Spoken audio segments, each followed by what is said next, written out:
2021년, 2022년. 당시 송도 아파트 가격은 국민 평형이 12억 13억을 넘을 정도였죠. 하지만 지금은 그때의 가격은 꿈도 못 꾸는 현실입니다. 게다가 일부 지역에서는 분양권 매물이 마피 1억에도 안 나가고 있는데요. 대체 무슨 일이 일어나고 있는 걸까요? 송도는 이제 끝난 걸까요? 민수 씨는 40대 중반 송도에서 10년째 거주하며 백종원의 프랜차이즈 식당을 운영하는 가장입니다. 아내와 초등학생 딸 하나를 둔 그는 매일 송도의 센트럴파크를 지나며 이곳에서 우리 집을 갖고 싶다는 꿈을 키웠습니다. 송도는 포스코타워, 인천대교, 바이오 클러스터 등 글로벌 비즈니스 허브로 떠오르며 부동산 시장에서 주목받는 곳이었죠. 2020년 부동산 시장은 뜨겁게 달아올랐습니다. 유튜브와 부동산 카페에서는 송도는 인천의 강남이다. 지금 사지 않으면 영영 기회가 없다. 이런 말들이 쏟아졌습니다. 민수 씨도 매일 밤 유튜브를 보며 송도의 미래 가치를 분석하는 영상에 푹 빠져들었죠. 특히 송도동에 위치한 송도 더샵 퍼스트파크 아파트가 눈에 들어왔어요. 전용 84타입이 2019년에는 6억 중반이었지만 2021년에는 이미 12억대에 거래되고 있었죠. 그때 갭투자라는 단어가 민수 씨의 머릿속을 맴돌았습니다. 전세를 끼고 매수하면 적은 자본으로 내 집 마련이 가능하다는 이야기에 귀가 솔깃했죠. 당시 전세 시세는 6억 8천만 원. 현금 5, 6억이 있으면 매수가 가능하다는 계산이 나왔습니다. 민수 씨는 아내와 밤늦게까지 상의했습니다. 지금 아니면 송도에서 집 사는 건 불가능할 거야. 아내도 고개를 끄덕였죠. 우리도 이제 내 집을 가져야지. 부부는 저축과 대출, 부모님의 도움을 받아 자금을 마련했습니다. 2021년 8월 민수 씨는 송도 더샵 퍼스트파크 전용 84타입을 12억 5천만 원에 매수했습니다. 전세를 6억 8천만 원에 놓고 나머지 5억 7천만 원은 대출과 저축, 가족의 도움으로 충당했죠. 계약서를 쓰는 날 민수 씨는 가슴이 두근거렸습니다. 드디어 송도에서 우리 집을 샀어. 이건 투자이자 미래를 위한 선택이야. 아내도 미소를 지으며 위치가 좋고 역도 가까우니까 더 오를 거야 라고 말했습니다. 계약 후 몇 달 동안 송도 부동산 시장은 폭발적으로 상승했습니다. 2021년 말 민수 씨의 아파트는 놀랍게도 13억 7천만 원까지 거래되며 최고가를 찍었죠. 부동산 커뮤니티는 열기로 가득했습니다. 송도는 끝없이 오른다. GTX 개통되면 15억도 가능하다. 이런 글이 매일 올라왔습니다. 민수 씨는 동네 부동산 중개소에서 만난 중개사의 말에 귀를 기울였죠. 송도는 글로벌 허브예요. 외국인 투자자도 몰리고 바이오 클러스터까지 생기면 대박입니다. 부부는 매일 집값이 오르는 걸 보며 행복했고 민수 씨는 매일 새벽 센트럴파크를 산책하며 이곳이 우리 집이라는 생각에 미소가 절로 나왔습니다. 커뮤니티에서는 같은 단지 주민들이 이 아파트는 아직 더 오를 여지가 많다며 기대감을 공유했죠. 민수 씨는 속으로 생각했습니다. 우린 정말 완벽한 선택을 했어. 내가 타이밍을 잘 잡았구나. 친구들과의 술자리에서 그는 자신감 넘치게 말했죠. 전세 끼고 샀는데 벌써 1억 넘게 올랐어. 송도는 대박이야. 모두 부러워했고 부부는 실컷 투자 이야기를 했죠. 그중에는 부동산 투자를 하지 않은 친구들도 있었는데 그들에게 부동산도 소개해주면서 투자를 권유했습니다. 부동산 전문가가 된 것 같아 뿌듯했습니다. 하지만 2022년 초 시장에 이상 기류가 감지됐습니다. 미국의 기준금리 인상 소식이 들리며 국내에서도 금리 인상 이야기가 본격화됐죠. 민수 씨는 우린 고정금리로 대출했으니 괜찮다며 스스로를 다독였지만 불안은 커져만 갔습니다. 자영업 특성상 수입이 불규칙했던 터라 월 이자는 점점 부담으로 다가왔습니다. 2022년 봄 충격적인 소식이 들려왔습니다. 같은 단지 고층 매물이 8억 중반에 거래되었다는 거였죠. 민수 씨는 부동산 앱을 열어서 84타입 매물이 8억까지 떨어졌다는 기록을 확인했습니다. 12억 5천만 원에 샀는데 8억? 4억 5천만 원이나 손해? 그는 믿을 수 없었습니다. 매일 저녁 아내와 한숨을 내쉬며 걱정했습니다. 부동산 중개소에 들렀을 때 중개사는 냉정하게 말했습니다. 지금은 시장이 얼어붙었어요. 8억 금매도 연락이 잘 안 옵니다. 커뮤니티에는 송도 이제 끝났다. 갭 투자한 사람들은 망했다. 이런 글이 넘쳐났습니다. 민수 씨는 점점 시세를 보지 않게 됐습니다. 집값 하락도 고통이었지만 자신의 선택을 후회하는 마음이 더 아팠습니다. 아내는 한숨을 쉬며 말했습니다. 우리 왜 이렇게 비쌀 때 투자했지? 그냥 전세로 살면 안 됐을까? 민수 씨는 대답할 말이 없었습니다. 투자하느라 자금을 마련하기 위해 좁은 월세집으로 옮겨왔는데 좁은 집에서 아무것도 모르고 웃고 있는 딸을 보며 눈물이 났습니다. 부동산 투자가 우리한테 행복을 줄 줄 알았는데 2023년 민수 씨의 상황은 더 나빠졌습니다. 전세입자에게 연락이 왔던 겁니다. 이사 가려고 합니다. 전세 보증금 돌려주세요. 곧바로 부동산에 연락했죠. 중개사는 요즘 전세도 빠지고 있어요. 6억 8천만 원은 절대 안 나가요 라고 했습니다. 전세 시장도 냉각되면서 같은 단지의 전세 시세가 4억 중반으로 떨어졌다는 소식이 들려왔습니다. 갭 투자의 핵심이었던 전세 시세가 무너지자 민수 씨는 점점 더 큰 압박을 느꼈습니다. 결국 2억에 가까운 돈을 돌려주기 위해 사업자 대출과 마이너스 통장까지 받았고 차도 한 대 정리했습니다. 민수 씨는 주 7일 하루도 쉬지 않고 장사를 하며 매달렸지만 대출 이자와 생활비는 그를 옥죄어왔습니다. 아내는 우리 진짜 바보였나 봐 라며 한숨을 내쉬었죠. 딸아이가 아빠 우리 언제 이사 가요? 라고 물을 때마다 민수 씨는 가슴이 미어졌습니다. 한때 행복의 상징이었던 집은 이제 무거운 짐이 되어 있었죠. 커뮤니티에는 송도는 더 떨어진다. 차라리 서울 구축이 나았다. 이런 글이 매일 올라왔습니다. 민수 씨는 더 이상 그런 글을 보지 않으려 했지만 불안은 사라지지 않았습니다. 2024년 겨울 민수 씨는 습관처럼 부동산 앱을 열었습니다. 놀랍게도 송도 더샵 퍼스트파크 84타입 매물이 10억 5천만 원에 거래되었다는 기록을 발견했죠. 오, 이제 오르는 건가? 그는 조심스럽게 지역 커뮤니티에 접속해봤습니다. 놀랍게도 송도 센트럴파크 인근 단지들의 호가가 조금씩 반등하고 있다는 글이 올라오고 있었습니다. 금리 인상 기조가 멈추고 전세 수요가 다시 늘면서 역세권 신축 단지로 매수 문의가 들어오고 있다는 소식이 들렸죠. 부동산 중개사도 말했어요. 그나마 송도 중에서도 우리 단지가 반등이 빠른 편이에요. 조금만 더 기다려보시죠. 민수 씨는 아내에게 이 소식을 전했습니다. 여보, 요즘 분위기가 좀 나아졌대. 10억 5천만 원까지 올랐어. 하지만 아내는 담담하게 답했죠. 그래도 12억 5천만 원까지는 아직 멀었잖아. 현실은 냉혹했습니다. 10억 5천만 원까지 회복했지만 여전히 2억의 손해를 안고 있는 상황이었죠. 그래도 민수 씨 부부는 무너지지 않았습니다. 아내는 주말마다 카페 아르바이트를 시작했고 민수 씨는 쉬는 날을 줄여가며 수입을 늘리려 노력했습니다. 적금은 없었지만 대출을 조금씩 상환하고 있었죠. 무엇보다 가족은 서로를 다독이며 버텼습니다. 어느 날 아내가 말했습니다. 잘해보려다 이렇게 된 거야. 민수 씨는 고개를 끄덕였습니다. 만약 그때로 돌아간다면 같은 선택을 했을까? 그 질문에는 답하지 못했지만 그는 한 가지를 깨달았습니다. 포기하지 않고 버텨냈다는 사실이 중요하다는 걸 말이죠. 2025년 7월 민수 씨는 여전히 송도에서 생활하고 있습니다. 집값은 빠르게 오르지 않지만 그는 더 이상 매일 시세를 확인하지 않습니다. 조금씩 다시 오르고 있다는 믿음과 열심히 살며 버티고 있다는 사실이 중요했죠. 아내는 말했습니다. 집값이야 오르든 말든 우리가 살아가는 게 중요해. 김민수 씨의 이야기는 특별하지 않습니다. 부동산 상승장의 끝자락에서 기회를 잡으려 했던 수많은 사람들의 이야기와 같습니다. 송도는 한때 인천의 강남으로 불렸지만 하락장에서는 투자 실패의 상징이 되기도 했습니다. 하지만 집값이 오르든 떨어지든 결국 버티는 사람이 승리하기 마련입니다. 앞으로 회복까진 많이 남긴 했지만 언젠간 고점까지 회복할 그날을 기다리며 열심히 살아가고 있다는 사실이 중요합니다. 모두가 지금이 기회다라고 외칠 때 그 기회를 주려는 사람은 큰 리스크를 감수해야 합니다. 반대로 모두가 끝났다고 말할 때 누군가는 조용히 기회를 만들기도 하죠. 부동산은 장기적인 싸움입니다. 또 집은 투자 대상이기 전에 삶의 터전입니다.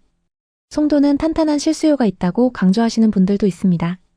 서울에서 주거 비용이 너무 오르다 보니 발전 가능성이 크다는 송도로 이주해온 분들도 많고 송도국제학교나 대학을 비롯한 교육 인프라를 선호하는 분들도 많습니다. 그러나 문제는 저금리 시절 지나치게 대출을 이용한 경우 금리 인상을 감당하지 못하고 금매를 던지는 사람들이 속출할 수 있다는 점입니다. 실제로 2022년 하반기부터 2023년에 걸쳐 송도에 급매물이 나온 사례가 많습니다. 대출을 받으려고 해도 금리가 높아 망설이고 그 사이 매물이 계속 축적되면서 가격이 더욱 빠졌습니다. 그렇다면 지금이 곧 바닥인지 아니면 더 빠질 가능성이 있는지 이런 질문이 자연스럽게 나오게 됩니다. 송도는 여전히 거래량이 부족합니다. 그만큼 수요가 적다는 뜻이고 빠른 회복을 장담하기 어려운 상황입니다. 송도 부동산 시장을 단기적으로 보면 보합세를 유지할 가능성이 높습니다. 다만 장기적으로 보면 반등할 가능성도 있는데요. 우선 서울 수도권 상급지의 부동산 시장이 반등하면 송도에도 긍정적 영향을 미칠 수 있습니다. 또 GTX 노선 공사가 빠르게 진행되거나 추가 개발 호재가 현실화되면 수요가 회복될 수 있습니다. 만약 송도의 실거주 목적이라면 1에서 409의 입지가 좋은 단지를 우선 고려하되 장기 거주 계획을 세우시는 게 좋습니다. 투자 목적이라면 GTX 등 호재의 진행 상황을 자세히 점검해야 합니다. 신규 입주 물량이 많은 6809는 단기 하락 리스크가 크므로 입지가 탄탄한 지역을 선별하시는 게 좋습니다. 2025년 현재 송도 부동산 시장은 매물 누적 현상과 저조한 거래를 보이면서 좀처럼 반등하지 못하고 있습니다. 일부 단지는 최고가 대비 50% 이상 하락하며 투자자들에게 큰 손실을 안겼고 마이너스 프리미엄 사례는 분양권 시장의 불안감도 키우고 있습니다. 그럼에도 송도는 국제 비즈니스, 교육, 교통 인프라 등 여전히 잠재 가치를 갖고 있습니다. 오늘 살펴본 민수 씨의 이야기처럼 눈앞의 기회보다 중요한 건 자신에게 맞는 전략을 세우는 거 아닐까요? 구독자 여러분, 이 이야기를 어떻게 들으셨나요? 충분한 실력과 자본을 갖추지 않은 채 섣불리 접근했다간 크게 실패할 수 있습니다. 부동산 투자로 성공하기 위해선 꾸준한 투자 공부를 통해 실력을 갖춰야 합니다. 전문가들의 경험담과 노하우를 참고하는 것도 좋은 방법이 될 수 있습니다. 송도나 갭 투자와 관련된 고민이 있으신가요? 댓글로 여러분의 이야기를 자유롭게 나눠주세요. 여러분의 소중한 댓글이 누군가에게 큰 깨달음이 될 수 있습니다. 구독과 좋아요도 잊지 말아주세요. 감사합니다. 부산 수영구 남천동의 오래된 아파트 단지. 삼익비치에 있는 58세 김철호 씨는 손에 든 스마트폰 화면을 바라보며 깊은 한숨을 내쉬었습니다. 화면에는 부동산 앱에 표시된 그의 아파트 시세가 적혀 있었습니다. 이럴 줄은 정말 몰랐는데 내가 부동산을 너무 쉽게 봤나? 며칠 전 뉴스에서 들려온 부동산 시장 냉각 소식과 재건축 규제 이야기는 그의 가슴을 더욱 무겁게 짓눌렀습니다. 대출 규제, 전세 수요 감소, 그리고 끊임없이 반복되는 시장 안정화 대책이라는 단어들은 철호 씨처럼 재건축 아파트에 전 재산을 걸었던 사람들에게는 악몽 같은 소리였습니다. 철호 씨는 30년 넘게 부산 남천동에서 해산물 식당을 운영하며 지역 주민들에게 사랑받는 사장님이었습니다. 신선한 멍게와 회, 그리고 푸짐한 해물탕으로 유명한 그의 식당 바다양은 손님들로 늘 북적였습니다. 아침이면 어시장에서 직접 공수한 재료를 손질하고 저녁이면 손님들과 농담을 주고받으며 웃음꽃을 피웠습니다. 그에게 식당은 단순한 생계수단이 아니라 삶의 전부였습니다. 하지만 2020년 코로나 여파로 손님이 뚝 끊기면서 매출은 반토막이 났고 너무 힘든 나날을 보냈습니다. 그러던 어느 날 철호 씨는 장사를 마무리하며 아내에게 말했습니다. 여보, 우리 가게 다시 잘 될 수 있을까? 아내는 말없이 그의 손을 꼭 잡아주었지만 그들의 마음은 무거웠습니다. 식당 운영만으로는 앞으로의 삶이 불투명하다고 느낀 철호 씨는 그동안 모은 자산으로 노후를 준비하겠다고 마음먹었습니다. 하지만 은행 예금 이자는 터무니없이 낮았고 주식시장은 변동성이 너무 커서 손대기 두려웠습니다. 매일 아침 장사 준비를 마친 후 커피를 마시며 신문을 읽던 그는 부동산 시장이 뜨겁게 달아오르고 있다는 기사를 자주 접했습니다. 특히 부산의 재건축 아파트들이 급맥이라는 이야기가 여기저기서 들려왔습니다. 그러던 2021년 여름 친하게 지내던 손님인 부동산 중개사 정 사장이 카페에서 차를 마시며 고급 정보를 전해줬습니다. 김 사장님, 남천동 삼익비치 아파트 들어봤어요? 그 낡은 단지 재건축 사업이 지금 물 흐르듯이 진행되고 있어요. 부산에서 돈 좀 있는 투자자들은 벌써 다 들어갔고 서울에서도 투자자들이 들어와서 사재기하고 있대요. 지금 안 사면 나중에 땅 치고 후회할 겁니다. 그 말은 철호 씨의 마음을 단번에 흔들었습니다. 삼익비치는 1970년대에 지어진 낡은 아파트 단지였지만 남천동이라는 바다와 가까운 프리미엄 입지와 재건축 기대감으로 최근 몇 년간 부산 부동산 시장의 중심에 있었습니다. 특히 2021년은 부산 전체가 부동산 열풍에 휩싸인 시기였습니다. 해운대, 광안리, 남천동 같은 해변 지역은 무조건 오른다는 낙관론이 팽배했고 재건축 단지에는 투자자들이 몰려들었습니다. 철호 씨는 식당으로 모은 자산 7억에 은행 대출 6억 8천만 원을 더해 2021년 8월 삼익비치 30평형 아파트를 13억 8천만 원에 매수했습니다. 부동산 중개사무소에서 계약서를 쓰던 날 철호 씨의 손은 미세하게 떨렸습니다. 중개사 정 사장은 밝은 미소로 그를 안심시켰습니다. 김 사장님, 이건 진짜 대박이에요. 삼익비치 재건축 확정되면 최소 20억은 가볍게 넘길 겁니다. 서울 강남보다 남천동 바다가 더 낫죠. 철호 씨는 속으로 중얼거렸습니다. 투자라는 게 뭐 별거 있겠어? 다들 사는 거면 나도 따라가면 되지. 그는 부동산 시장의 미래를 낙관했고 삼익비치가 자신의 노후를 책임질 황금알을 낳는 거위가 될 거라 굳게 믿었습니다. 계약서를 쓰고 집으로 돌아오는 길 그는 아내에게 전화해 자랑스럽게 말했습니다. 여보, 우리 이제 부자 되는 길로 들어섰어. 조금만 기다리면 다 잘 될 거야. 매수 후 몇 달 동안 철호 씨의 기대는 현실로 변하는 듯 했습니다. 2021년 말 삼익빛이 같은 평형의 매매가가 14억 4천만 원까지 치솟았습니다. 부동산 앱에서 확인한 호가는 무려 16억까지 올라 있었습니다. 동네 손님들과 맥주를 마시며 그는 자랑했습니다. 제가 삼익빛이 샀을 때 다들 비싸다고 했는데 벌써 2억 넘게 올랐어요. 재건축만 되면 20억도 문제 없다네요. 손님들도 맞장구를 치며 부러운 눈빛을 보냈습니다. 철호 씨는 아내와 저녁 식사 자리에서 희망에 찬 목소리로 말했습니다. 여보, 이 기세면 몇 년 안에 대출 다 갚고 남는 돈으로 식당을 리모델링 할 수도 있어. 좀 더 큰 가게로 옮겨도 되고. 아내도 미소 지으며 고개를 끄덕였습니다. 그들은 부산 바다를 바라보며 재건축 후 새로 지어질 초고층 아파트에서의 삶을 상상했습니다. 새 아파트에서 손주들과 함께 바다를 보며 밥을 먹는 모습. 어쩌면 지금보다 더 큰 식당을 열어 손님들이 북적이는 모습까지 모든 게 가능해 보였습니다. 철호 씨는 매일 아침 부동산 앱을 켜서 시세를 확인하는 게 일과가 되었습니다. 아파트 단지 앞을 지나며 낡은 건물을 볼 때면 곧 들어설 새 아파트의 모습을 떠올리며 미소를 지었습니다. 단지 내 커뮤니티 게시판은 재건축 소식으로 들썩였고 곧 착공 들어간다더라, 서울 투자자들 또 왔다던데 이런 이야기가 떠돌았습니다. 철호 씨는 그 분위기에 취해 있었습니다. 내가 이렇게 큰 결정을 잘 해냈구나. 그는 스스로를 대견하게 여겼습니다. 하지만 그 달콤한 꿈은 오래가지 못했습니다. 2022년 초 한국은행이 기준금리를 인상하면서 부동산 시장에 찬바람이 불기 시작했습니다. 정부는 대출 규제를 강화하며 투기 과열을 잡겠다고 나섰고 부산의 부동산 시장도 점차 냉각되기 시작했습니다.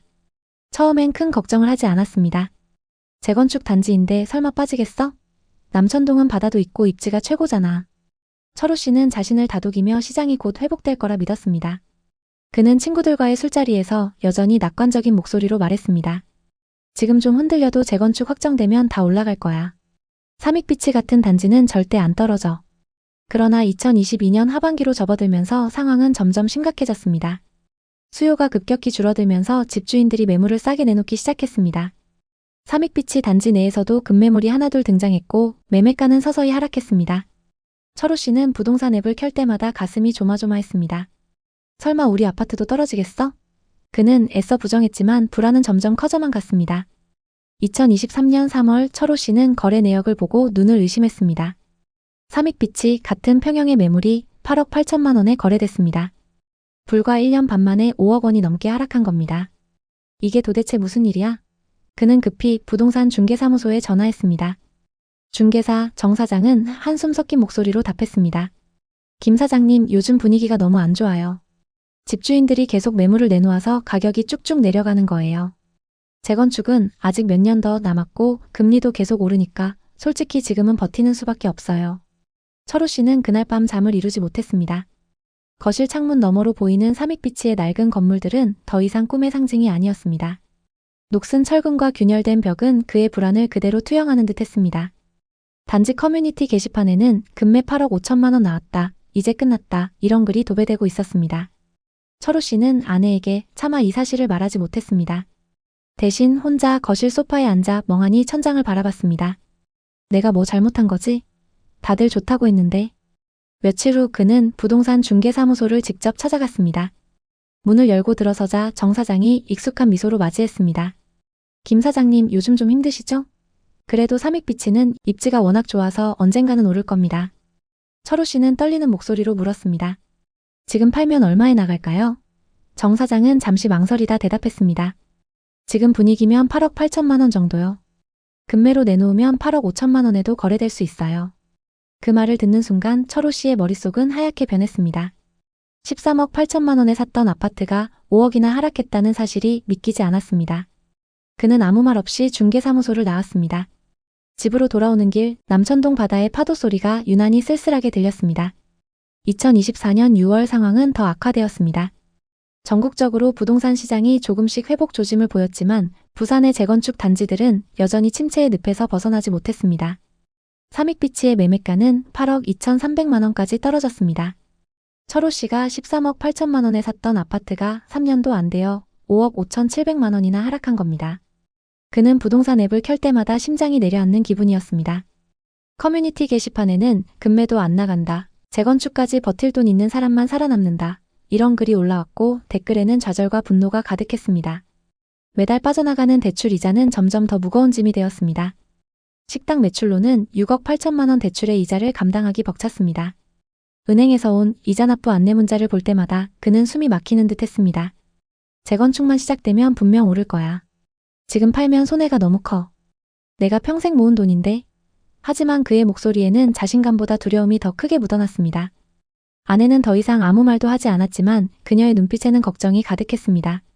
철우 씨는 밤마다 잠을 이루지 못했습니다. 식당이 잘 되던 시절 새벽 어시장에서 재료를 고르던 때가 떠올랐습니다. 그때는 힘들어도 손님들의 웃음소리가 그를 버티게 했습니다. 하지만 이제는 텅 빈 식당만이 그를 괴롭혔습니다. 그는 혼잣말로 중얼거렸습니다. 아니야, 식당도 다시 잘 될 거야. 힘내서 해봐야지. 2025년 7월 삼익비치의 매매가는 9억 2천만 원까지 소폭 회복했습니다. 커뮤니티 게시판에는 이제 바닥 찍은 거 아니냐, 절차가 조금씩 진행되면 금방 회복할 거다, 이런 글이 올라오기 시작했습니다. 하지만 철우 씨가 처음 매수했던 13억 8천만 원에는 여전히 4억 6천만 원이나 모자랐습니다. 그는 부동산 중개사무소 앞을 지나며 유리에 적힌 매매가를 보고 한숨을 쉬었습니다. 내 평생 식당에서 번 돈인데. 그날 저녁 철우 씨는 아내와 마주 앉아 오랜만에 진지한 대화를 나눴습니다. 아내는 잠시 침묵하다 천천히 입을 열었습니다. 당신 말대로 지금 팔면 손해가 크잖아. 재건축까지 버텨보는 게 낫지 않을까? 내가 아르바이트라도 구해볼게. 당신도 너무 자책하지 마. 그 말에 철우 씨는 가슴이 먹먹해졌습니다. 평생 식당에서 함께 고생했던 아내가 이제 와서 아르바이트를 하겠다고 하니 자신의 선택이 더욱 후회스러웠습니다. 그는 아내의 손을 잡으며 말했습니다. 미안해, 여보. 내가 잘못 판단했어. 그래도 당신 믿고 끝까지 가볼게. 며칠 후 철우 씨는 단지 입구에 걸린 현수막을 보았습니다. 사업 시행인가 그 문구를 보며 그는 한참을 멍하니 서 있었습니다. 희망일까? 또 다른 시련일까? 그는 주머니에서 스마트폰을 꺼내 부동산 앱을 켰습니다. 여전히 9억 2천만 원. 그는 천천히 앱을 껐습니다. 그래, 조금만 더 버텨보자. 여기까지 왔잖아. 그는 아내와 상의 끝에 집을 안 팔고 버티기로 결심했습니다. 철우 씨는 다시 힘내서 장사를 시작했습니다. 예전처럼 손님이 많진 않더라도 그동안의 노하우로 식당을 열심히 운영하며 대출 이자를 감당해보려 했습니다. 아내도 주말에 카페 아르바이트를 시작했고 부부는 서로를 다독이며 하루하루를 버텨냈습니다. 철우 씨는 아침마다 남천동 바다를 바라보며 다짐했습니다. 이 바다처럼 우리도 끝까지 버텨낼 거야. 2025년 8월 현재 부산의 부동산 시장은 지역에 따라 명암이 엇갈리고 있습니다. 해운대나 광안리 같은 중심지는 신축 단지를 중심으로 거래가 조금씩 살아나고 있지만 재건축 단지들은 여전히 가격 방어가 쉽지 않습니다. 삼익비치의 최근 시세는 9억 2천만 원에서 9억 5천만 원 선으로 소폭 오르내리고 있지만 2021년의 고점 14억 중반은커녕 매수 가격 13억 8천만 원을 회복하려면 아직 갈 길이 멉니다. 정부의 대출 규제는 여전히 투자자들의 발목을 잡고 있고 집주인들이 내놓은 급매물은 시장의 불안을 키우고 있습니다. 철우 씨는 단지 내 카페에 앉아 커피를 마시며 창밖을 바라봅니다. 재건축 현수막이 바람에 흔들리는 모습이 눈에 들어옵니다. 그는 속으로 중얼거립니다. 부동산은 숫자만이 아니야. 사람의 마음 그리고 삶이 담겨 있지. 평생 식당에서 손님들과 웃으며 밥을 나누던 그에게 부동산 시장은 그 어떤 것보다도 예측하기 어려웠습니다. 그는 천천히 커피를 한 모금 마시며 결심합니다. 그래, 지금은 버틸 때야. 재건축이든 뭐든 끝까지 가보자. 그의 손끝은 더 이상 떨리지 않았습니다. 그는 아내와 함께 남천동 바다를 바라보며 조용히 다짐했습니다. 우린 다시 일어설 거야. 이 이야기를 들으며 어떤 생각이 드셨나요? 철우 씨처럼 부동산 투자에 뛰어들었다가 예상치 못한 손실을 경험한 적이 있으신가요? 재건축의 꿈을 쫓았지만 현실의 벽에 부딪힌 분들도 많을 겁니다. 부동산 시장은 숫자만이 아니라 사람의 희망과 좌절 그리고 삶의 이야기가 담겨 있는 공간입니다. 여러분도 철우 씨처럼 어려운 결정을 내려야 했던 순간이 있었나요? 댓글에 여러분의 이야기를 자유롭게 남겨주세요. 여러분의 경험이 누군가에게는 한 번 더 생각할 기회가 될 수 있습니다. 이 영상을 통해 부동산 투자의 위험성과 신중함의 중요성을 다시 한번 생각해보는 계기가 되셨길 바랍니다. 오늘의 이야기에 공감하셨다면 구독과 좋아요를 눌러주세요. 오늘도 시청해주셔서 감사합니다. 다음 편엔 더 좋은 내용으로 찾아뵙겠습니다. 갭 투자는 안 망한다. 특히 평택이나 오산 같은 데는 소액으로도 투자할 수 있다. 사기만 하면 무조건 돈 번다. 불과 몇 년 전 얘기입니다. 지난 상승장 결혼 5년 차인 승호 씨네 부부는 부동산 공부에 한창이었습니다. 사실 그 전까지 부동산의 부자도 모르던 두 사람은 당시 부동산이 급격히 오르는 걸 보고 뒤처지지 않기 위해 공부를 시작했습니다. 그렇게 시간 날 때마다 유튜브와 블로그 각종 서적을 뒤지며 부동산 투자 공부를 하고 있었습니다. 그러던 어느 날 한 영상을 보게 됐는데요. 이 지역에 투자하면 무조건 돈 벌 수 있습니다. 각종 호재가 눈에 들어왔고 부동산 전문가는 말했습니다. 지금이 부동산 투자의 마지막 기회. 고덕 신도시와 지제역 그리고 브레인시티. 평택에서 기회를 노려보세요. 하나같이 부동산 투자 심리를 자극하는 문장들이었습니다. 그 당시 대학 동기와 회사 동료들도 다들 부동산 이야기를 하며 자랑하기 바빴습니다. 아내 유연님과 대학 친구인 미니님은 신혼 때 무리해서 샀던 서울 아파트가 벌써 2억이나 올랐다며 부동산 시세 그래프를 보여줬습니다. 앞으로 서울 집값은 계속 오를 것 같다라는 미니님의 말에 유연님은 마음속에 불안감이 커졌습니다. 우리는 지금 전세 살고 있는데 계속 이렇게 살아도 되는 건가? 당시 부부는 저렴한 구축 아파트의 전셋집에서 월급을 저축하며 투자 기회를 노리고 있었습니다. 매번 떨어지는 신혼부부 전용 청약에 지쳐 있었죠. 하지만 서울 수도권의 아파트 가격은 이미 그들이 모아놓은 돈으로는 꿈도 꾸기 어려운 수준이었죠. 이대로라면 평생 집 한 채 못 사겠구나 라는 불안이 부부의 마음을 짓눌렀습니다. 하지만 2%대 저금리 주택담보대출을 활용하면 부동산 투자가 불가능한 꿈만은 아니었습니다. 지인들의 성공담과 커뮤니티의 상승론에 휩싸인 부부는 점점 더 크게 투자에 대한 욕심이 생겼습니다. 밤낮을 가리지 않고 부동산 관련 자료를 검색했죠. 수도권 구축 급매, 부동산 투자 방법, 소액 투자. 머릿속은 온통 부동산으로 가득했습니다. 그러던 중 유튜버의 말 한마디가 부부의 투자 심리를 자극했습니다. 지금 갭 투자로 시드머니를 늘리고 갈아타기를 하면서 점점 서울 쪽으로 이동하세요. 어느 토요일 저녁 부부 동반 모임에 나갔습니다. 오랜만에 만난 지인들과 술잔을 기울이며 이런저런 이야기를 나누던 중 한 부부가 자신만만하게 말을 꺼냈죠. 요즘 오산이랑 평택 쪽 부동산이 핫해요. 서울에서까지 와서 사더라고요. 저희도 그쪽에 투자해서 2년 만에 3억 정도 번 것 같네요. 그 말은 이들의 귀에 쏙 박혔습니다. 갭 투자하면 투자 금액도 별로 안 들어가요. 어차피 전세 가격도 계속 올라서 걱정할 것도 없어요. 전세 끼고 사뒀다가 집값이 오르면 팔고 더 좋은 집을 살 수 있다니. 이건 기회 같았죠. 그들은 결심했습니다. 그래, 갭 투자라면 우리도 할 수 있어. 부부는 수도권 근교, 특히 경기 남부, 동탄이나 평택, 오산 위주로 매물을 살펴봤습니다. 서울에서 그렇게 멀지 않고 잘 아는 지역들이었죠. 그들은 주말마다 부동산 중개업소와 분양 홍보관을 돌며 정보를 모았습니다. 그러던 중 한 부동산 사장이 자신감 넘치는 목소리로 말했습니다. 평택은 앞으로 경기도를 대표하는 도시가 됩니다. 지금 전세 끼고 사면 소액으로도 아파트 한 채 살 수 있어요. 2년 뒤엔 최소 2억은 오릅니다. 평택은 앞으로 동탄처럼 오릅니다. 곧 신도시가 완성되고 삼성이 확장하면 더 뜰 거예요. 다른 직원도 자신감 넘치는 목소리로 말했죠. 사장님, 이 매물은 진짜 마지막이에요. 아직도 저렴한 거예요. 절대 후회 안 하십니다. 부부는 마지막이라는 말에 마음이 급해졌습니다. 소액으로 살 수 있고 앞으로 2년 안에 크게 오른다는 말. 그들은 머릿속으로 고민에 빠졌습니다. 혹시라도 문제될 게 있나? 부동산에서는 계속 그들을 설득했어요. 두 분에게 딱 어울리는 매물이에요. 이 금액으론 이제 못 사요. 집으로 돌아와 해당 아파트를 검색해봤죠. 각종 블로그나 기사에서도 오른다는 얘기가 한창이었습니다. 결국 부부는 확신을 갖게 됐습니다. 평택의 신축 아파트는 매매가가 4억 3천만 원, 전세는 2억 9천만 원이었습니다. 갭은 1억 4천만 원이었죠. 부부는 저축 6천만 원, 신용대출 3천만 원, 청약 통장에 들어있던 돈, 그리고 부모님께 빌린 돈까지 합쳐 총 1억 4천만 원의 자금을 마련했습니다. 이를 기반으로 평택의 아파트를 갭투자로 계약했습니다. 1억 4천만 원으로 4억이 넘는 집을 샀다는 게 뿌듯했습니다. 계약서를 쓰는 순간 부부는 우리도 드디어 부동산 투자자가 됐다는 생각에 가슴이 벅찼습니다. 2022년은 부부에게 뭐든 되는 해였습니다. 그 시기 평택 부동산 시장은 가장 핫했고 그들이 투자한 아파트는 가격이 치솟았습니다. 계약한 지 2달 만에 4억 5천만 원의 매매 거래가 진행됐죠. 한 달에 1,000만 원씩 번 기분이 들어서 너무 행복했습니다. 이 소식을 들은 부모님들도 기뻐하셨죠. 부부는 매일 부동산 앱에서 시세를 캡처하며 행복했습니다. 호가는 어느새 5억을 넘었고 탑층 매물은 7억까지도 올라왔습니다. 그들은 부부 동반 모임에서 이렇게 자랑하곤 했습니다. 이제 앞으로 평택 아파트는 계속 오를 거야. 너희들도 얼른 투자해. 친구들은 부러워했고 부부는 확신에 차 있었습니다. 다음 계획을 세우며 행복했습니다. 우리 이 아파트를 비싸게 팔아서 시세 차익을 만들고 동탄의 20평대 아파트로 갈아타자. 마치 부동산 고수가 된 것 같은 느낌이었고 블로그도 개설해 부동산 투자 스토리를 작성하기도 했습니다. 그뿐만 아니라 상승장은 부부의 소비 패턴도 완전히 바꿨습니다. 집값이 오르면서 마치 부자가 된 듯한 착각에 빠졌죠. 집으로 매달 1,000만 원씩 버는데 이 정도쯤이야 라는 생각으로 쇼핑도 자주 하고 거의 매일 외식을 했죠.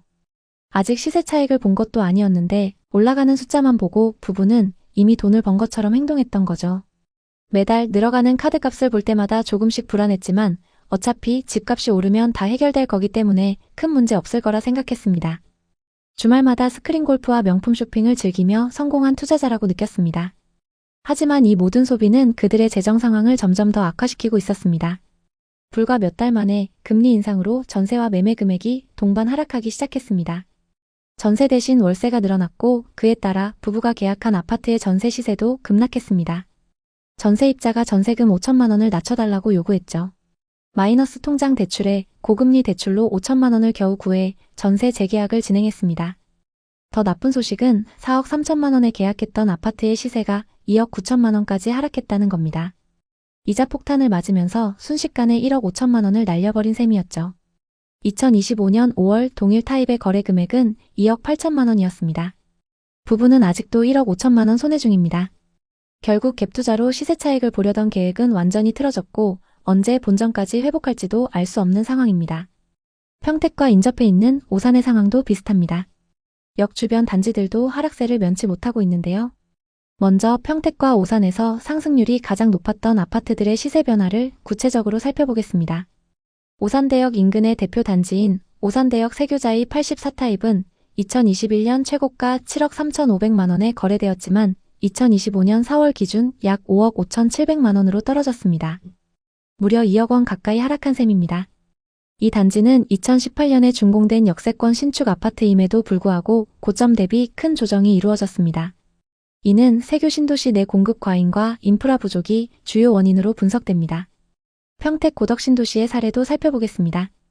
평택 고덕 신도시의 자연엔 자이 84타입 역시 2021년 9억까지 거래되었으나 2025년 4월 기준 5억 수준으로 정확히 4억 하락했습니다.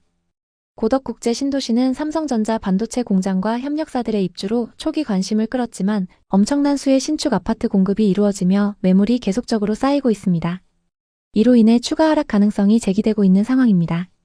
그렇다면 오산과 평택의 부동산 시장이 왜 이렇게 하락했을까요? 오산 세교지구와 평택 고덕 신도시는 최근 대규모 아파트 단지가 연이어 입주하며 공급이 수요를 초과했습니다. 특히 평택 고덕 신도시는 단기간 내 2만 세대 이상의 아파트가 공급되며 시장에 부담을 주었습니다. 오산 세교 역시 신축 아파트 단지가 계속 들어서며 매물 증가로 가격 조정이 이루어지고 있습니다. 이러한 공급 과잉은 단기적으로 가격 하락을 부추겼습니다. 오산 세교는 상업시설과 생활 인프라가 부족한 점도 큰 단점으로 꼽힙니다. 대형 병원, 대형 마트, 문화시설 등이 부족해 주민들이 오산 원도심이나 인근의 수원, 용인, 화성으로 이동해야 하는 불편함이 있습니다. 예를 들어 세교지구 주민들은 대형 병원을 가기 위해 차로 3-40분 거리를 이동해야 합니다. 평택 고덕 신도시도 비슷한 문제를 안고 있습니다. 고덕 중심부는 상업시설과 병원이 점차 확충되고 있지만 외곽 지역은 여전히 인프라가 미비합니다. 이는 주거 편의성을 떨어뜨리고 수요가 고덕 중심지로만 몰리는 양극화 현상을 낳고 있습니다. 또 오산과 평택은 수원, 광교, 용인, 화성, 동탄 등 인근 도시들과 치열한 경쟁을 벌이고 있습니다. 특히 광교와 동탄은 교통, 교육, 상업, 의료 등 인프라가 잘 구축되어 있어 젊은 층과 신혼부부들에게 인기가 많습니다. 반면 오산과 평택은 상대적으로 인프라가 덜 발달해 경쟁력이 떨어지고 이로 인해 부동산 시장 회복이 더딘 상황입니다. 물론 좋은 점도 있습니다. 오산 세교지구는 깔끔한 신도시 환경과 가성비 좋은 아파트로 주목받고 있습니다. 현재 세교지구에는 자이, 힐스테이트, 레미안 등 브랜드 아파트가 다수 입주해 있으며 가격은 여전히 매력적입니다.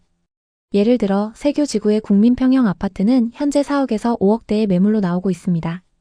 이는 인근 수원이나 용인, 동탄에 비해 훨씬 합리적인 가격입니다. 그리고 세교지구의 상가 공실률은 놀라울 정도로 낮습니다. 이는 임대료가 상대적으로 저렴하고 주민들이 지역 내에서 소비하며 활발히 생활하고 있다는 증거입니다. 오히려 광교나 동탄의 상권은 활성화에 어려움을 겪고 있어 세교의 상권이 상대적으로 안정적임을 알 수 있습니다. 한 30대 신혼부부는 초등학교와 유치원이 도보거리에 있어 아이 키우기에 정말 좋아요. 동네가 조용하고 공기도 맑아서 만족스럽습니다. 라고 전했습니다. 하지만 의료와 상업시설 부족은 공통된 불만이었습니다. 50대 주민부는 무릎 통증 때문에 물리치료를 받으려면 시내까지 40분씩 걸려요. 대형 병원이 없어서 아쉬워요 라고 토로했습니다. 다만 희망적인 소식도 있습니다. 오산시는 세교지구 내 대형 메디컬 센터와 복합상업시설을 2026년까지 완공할 계획을 발표했습니다. 또 다른 주민은 곧 병원이 들어온다고 들었어요. 상가가 더 활성화되면 좋을 것 같아요 라며 기대감을 드러냈습니다. 세교지구의 한 부동산 사무소에서 만난 김모 공인중개사는 세교는 오산의 강남이에요. 오산천이 흐르고 동탄과 용인으로의 교통 접근성이 좋아 젊은 층이 많이 찾죠 라고 말했습니다. 현재 아파트 거래는 다소 주춤하지만 4억 5억 원대의 적정 가격 매물은 빠르게 소진되고 있다고 했는데요. 그분은 집값이 급등하지 않고 물가 상승분 정도만 반영돼 실수요자들에게 좋은 기회예요. 장기적으로 인프라가 개선되면 가치가 더 오를 겁니다. 라며 상승을 전망했습니다. 평택은 오산과 달리 글로벌 기업들이 몰려드는 산업 중심지입니다. 고덕 신도시를 중심으로 삼성전자 반도체 공장과 협력사들의 입주가 이어지며 일자리 창출이 꾸준합니다. 고덕 신도시 내 30평대 아파트는 현재 4, 5억대에 거래되며 오산 세교와 비슷한 가성비를 자랑합니다. 하지만 외곽 지역은 교통과 인프라 부족으로 수요가 고덕 중심지로 몰리는 양극화 현상이 두드러집니다. 사실 고덕 신도시 외곽 지역은 상업시설과 병원이 부족해 많은 주민들이 불편을 호소하고 있습니다. 예를 들어 고덕 외곽의 한 주민은 마트나 병원을 가려면 차로 2~30분을 이동해야 해요. 중심지로 가야 모든 걸 해결할 수 있어 불편하죠 라고 말했습니다. 하지만 평택시는 고덕 신도시 내 상업지구 개발을 가속화하고 있으며 2027년까지 대형 쇼핑몰과 병원 유치를 계획 중입니다. 이는 지역의 생활 편의성을 높이고 부동산 시장 회복의 키가 될 것입니다.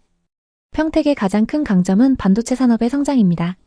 최근 좀 주춤하고 있지만 삼성전자는 고덕 신도시에 대규모 투자를 이어가고 있으며 2030년까지 추가 공장 증설을 계획하고 있습니다. 이는 고용 창출과 인구 유입으로 이어져 부동산 시장에 긍정적인 영향을 줄 가능성이 큽니다. 한 부동산 전문가는 고덕 신도시는 반도체 산업의 중심지로 장기적으로 안정적인 수요가 예상됩니다. 인프라만 보완된다면 가격 반등 가능성이 높아요. 이렇게 전망했습니다. 오산 세교와 평택은 입지와 성장 가능성, 호재 등 여러 측면에서 각자 다른 메리트를 갖고 있습니다. 오산 세교는 깔끔한 신도시 환경과 합리적인 가격으로 신혼부부와 젊은 층에게 사랑받고 있습니다. 평택은 반도체 산업의 성장으로 장기적인 투자 잠재력을 보유하고 있죠. 하지만 두 지역 모두 생활 인프라 부족이라는 공통된 과제를 안고 있습니다. 오산시는 세교지구 내 병원과 상업시설 확충을 통해 이 문제를 해결하려 하고 있으며 평택은 고덕 신도시의 상업지구 개발과 교통망 확충에 힘쓰고 있습니다.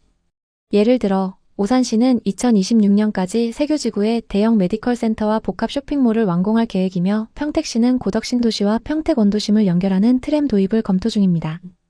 이러한 인프라 개선은 두 지역의 부동산 가치를 높이는 계기가 될 것입니다. 오산 세교와 평택은 가성비 좋은 부동산과 성장 가능성을 동시에 갖춘 지역입니다. 현재의 가격 하락은 공급 과잉과 인프라 부족에서 비롯되었지만 두 지역 모두 이를 해결하기 위한 적극적인 개발 계획을 추진 중입니다. 이럴 때일수록 개발 진행 상황과 부동산 지표를 계속적으로 체크하시는 게 좋습니다. 지금 오산과 평택 부동산에 관심 있는 분들께 드리는 조언은 신중함입니다. 과도한 대출로 무리하게 매수하는 것은 위험하며 입지가 좋은 지역과 호재 진행 상황을 철저히 분석해야 합니다. 지금은 시장을 관망하면서 자본과 실력을 늘려야 할 때입니다. 앞으로도 오산과 평택을 포함한 부동산 시장의 최신 현황을 빠르고 정확하게 전달하겠습니다. 오늘 영상이 도움이 되셨다면 구독과 좋아요 부탁드립니다. 여러분의 성공적인 부동산 투자를 항상 응원합니다. 감사합니다. 최근 들어 부동산 규제가 강해지고 있습니다. 대출도 많이 어려워지고 있죠. 부동산은 이제 끝난 걸까요? 2021년 당시 36세였던 박준혁 씨는 중견기업에서 7년째 근무하던 평범한 직장인이었습니다. 월급은 실수령액 350만 원으로 7년간 성실히 저축해서 모은 1억 2천만 원이 전 재산이었습니다. 준혁 씨는 일산 일기 신도시에 있는 30년 된 구축 아파트를 눈여겨보았습니다. 6억 5천만 원의 매물로 나와 있었고 일기 신도시 재건축 기대감 때문에 투자 가치가 높다고 소문난 곳이었습니다. 일산은 서울로의 접근성이 좋고 재건축 호재로 부동산 커뮤니티에서 주목받는 지역이었습니다. 준혁 씨는 당시를 이렇게 회상했습니다. 그때 친구들, 회사 동료들, 심지어 여자친구까지 지금 안 사면 평생 집 못 산다고 했어요. 특히 일산 일기 신도시는 재건축 호재가 크다고 해서 이거다 싶었습니다. 준혁 씨는 부동산 관련 유튜브를 보며 정보를 모았습니다. 많은 유튜버들이 일기 신도시는 재건축으로 큰 수익을 낼 것이라며 낙관적인 전망을 내놓았고 준혁 씨는 그 말에 마음이 끌렸습니다. 결국 6억 5천만 원짜리 아파트를 매수하기로 결정했습니다. 대출로 4억 5천만 원을 빌렸고 본인 자금 1억 2천만 원을 사용했으며 부족한 8천만 원은 부모님께 빌렸습니다. 하지만 부모님께는 집을 산다고 말하지 않고 보증금이 필요하다고 둘러댔습니다. 부모님께 솔직히 말하기가 어려웠어요. 집을 사는 거라고 하면 반대하실 것 같아서 그냥 전세 들어간다고 했어요. 나중에 집값이 오르면 갚으면 되겠지 그렇게 생각했어요. 계약은 빠르게 진행됐습니다. 부동산에서는 이 가격에 이런 집은 다시 안 나와요 라며 빠르게 계약을 서두르라고 말했고 준혁 씨는 집을 본 날 가계약금부터 보냈습니다. 당시 집값이 계속 오를 거라는 믿음이 강했고 늦으면 기회를 놓칠까봐 조급했던 마음이 컸습니다. 대출 4억 5천만 원의 이자는 평균을 내면 4.6% 정도입니다. 주거래 은행을 포함해서 이금융권에서도 빌렸기 때문에 이자가 높은 상황이죠. 월 이자만 약 180만 원이 나갔습니다. 여기에 아파트 관리비 25만 원, 전기세, 수도요금, 통신비 등 고정비를 더하니 월급 350만 원으로는 너무 빠듯했습니다. 준혁 씨는 당시를 이렇게 회상했습니다. 월급에서 이자를 내고 나면 170만 원 정도 남을 줄 알았어요. 하지만 관리비, 전기세, 기타 비용을 내고 나니 너무 적게 남더라고요. 점심은 회사에서 주는 밥으로 해결했고 한 끼에 10,000원 넘는 밥값이 부담스러웠어요. 부모님께 빌린 8천만 원은 준혁 씨의 마음을 더욱 무겁게 했습니다. 매달 조금씩이라도 갚으려 했지만 생활비조차 빠듯해 여유가 없었습니다. 부모님께 거짓말한 사실이 계속 마음을 짓눌렀습니다. 부모님께 전세 보증금이라고 했는데 사실은 집을 산 거라고 말해야 하나 매일 고민했어요. 하지만 말할 용기가 나지 않았어요. 생활은 점점 더 팍팍해졌습니다. 주말이면 부모님 댁에 찾아가 밥을 먹고 반찬을 싸와서 햇반과 같이 먹었습니다. 경조사비를 줄이기 위해 친구들의 결혼식이나 돌잔치 초대에도 잘 안 가게 됐습니다. 친구들과의 관계도 멀어지고 점점 고립되는 느낌이었어요. 30대에 이렇게까지 쪼들릴 줄은 몰랐죠. 회사 동료들과의 회식이나 커피 한 잔 사는 것도 부담스러워졌고 점심시간에는 동료들과 어울리기보다는 혼자 조용히 밥을 먹었습니다. 준혁 씨는 당시를 떠올리며 이렇게 말했습니다. 회사에서 점심시간에 다들 맛있는 거 먹으러 가자고 할 때 저는 그냥 구내식당에서 밥을 먹었어요.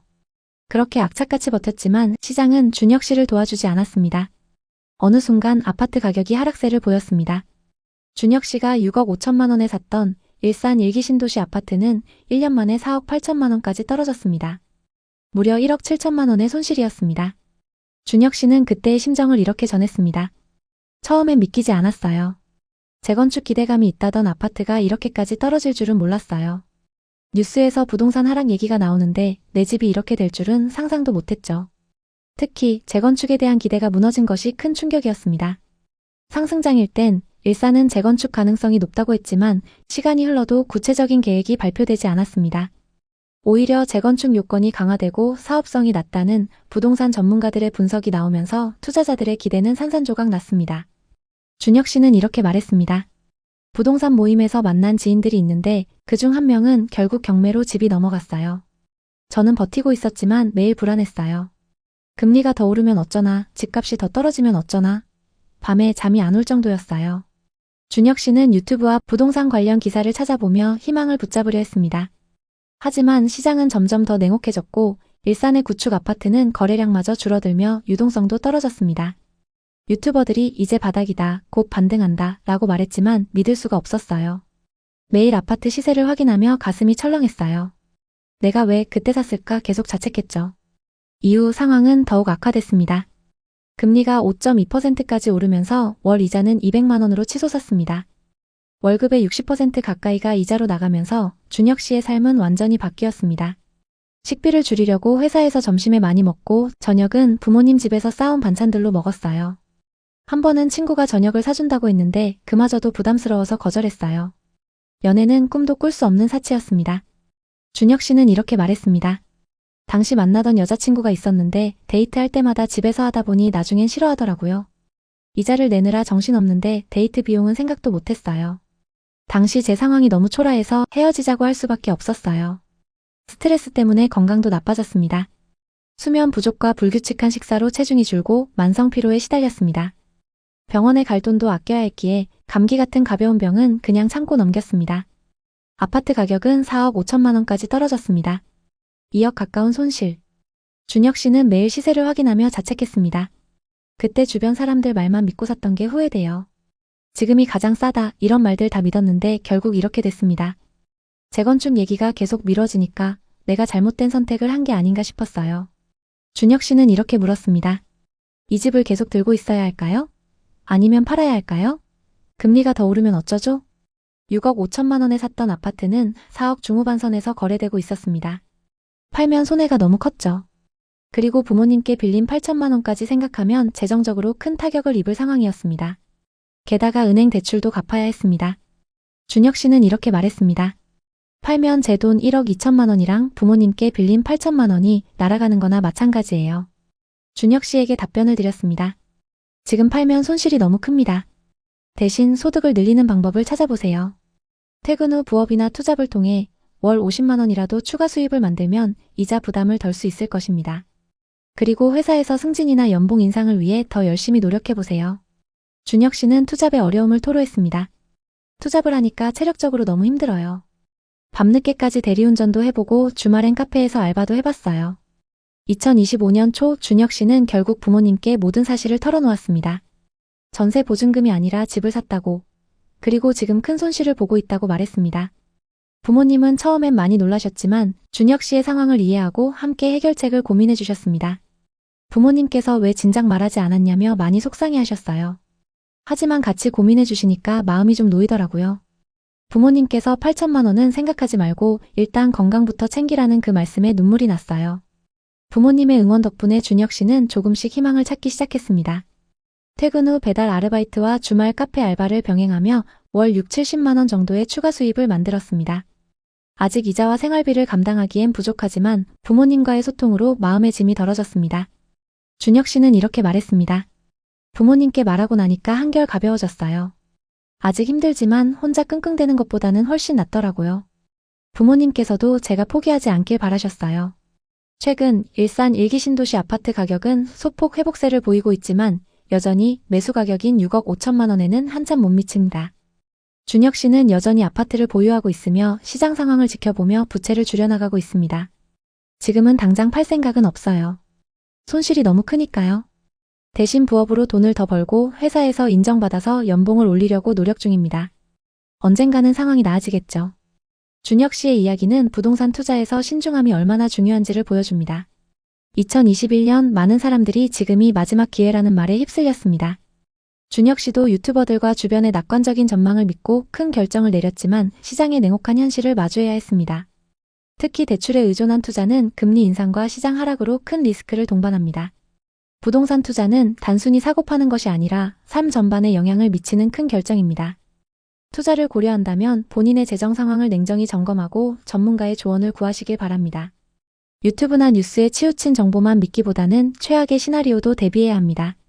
준혁 씨의 사례처럼 성급한 결정은 큰 손실로 이어질 수 있습니다. 준혁 씨는 지금도 그 아파트를 보유하며 부업과 본업을 병행해 재정을 회복해 나가고 있습니다. 힘든 상황 속에서도 포기하지 않는 모습이 많은 분들께 용기를 줄 거라 믿습니다. 부동산 투자는 타이밍과 시장의 흐름을 읽는 게 정말 중요합니다. 최근 들어 부동산 규제가 강해지고 있습니다. 대출도 많이 어려워지고 있죠. 이럴 때 정책이 시장에 미치는 영향을 미리 읽지 않으면 큰 손실을 볼 수 있습니다. 그럼 이 여러 규제 속에서 우리는 어떻게 해야 할까요? 부동산은 이제 끝났다고 생각하면서 포기해야 할까요? 전문가들은 2026년 상반기가 내 집 마련에 좋은 타이밍이 될 수 있다고 합니다. 특히 대출 규제를 받지 않는 금액대의 아파트들은 금리가 인하되면 집값이 다시 뛸 가능성이 높습니다. 지금 관망세가 강할 때 괜찮은 매물을 미리 찾아두시면 좋습니다. 지방은 미분양과 경기 침체로 약세가 예상됩니다. 특히 빌라나 오피스텔은 전세 사기 여파로 회복이 어려울 수 있습니다. 만약 지방에 투자하신다면 일자리가 많은 지방광역시의 신축 아파트에 집중하세요.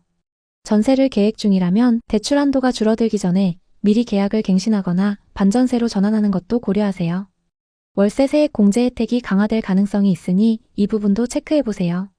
여러분 중 비슷한 경험을 하신 분이 있다면 댓글로 사연을 공유해주세요. 여러분의 소중한 댓글은 누군가에게 큰 위로가 될 수 있습니다. 이 영상을 통해 부동산 투자의 위험성과 신중함의 중요성을 다시 한번 생각해보는 계기가 되셨길 바랍니다. 오늘의 이야기에 공감하셨다면 구독과 좋아요를 눌러주세요. 오늘도 시청해주셔서 감사합니다. 다음 편엔 더 좋은 내용으로 찾아뵙겠습니다. 14억. 이 가격은 세종시 대평동에 이편한 세상 세종 리버파크 최고가입니다. 지금은 이 아파트의 동일 조건 매물이 8억대의 매물로 나왔는데도 팔리지 않고 있습니다. 5억 이상 내린 가격에도 매수자를 찾기 어려운 상황인데요. 세종시의 집값을 폭등하게 만들었던 대통령 집무실과 행정수도호재는 어떻게 된 걸까요? 세종시에서 전세로 살던 결혼 6년차 부부의 이야기부터 살펴보겠습니다.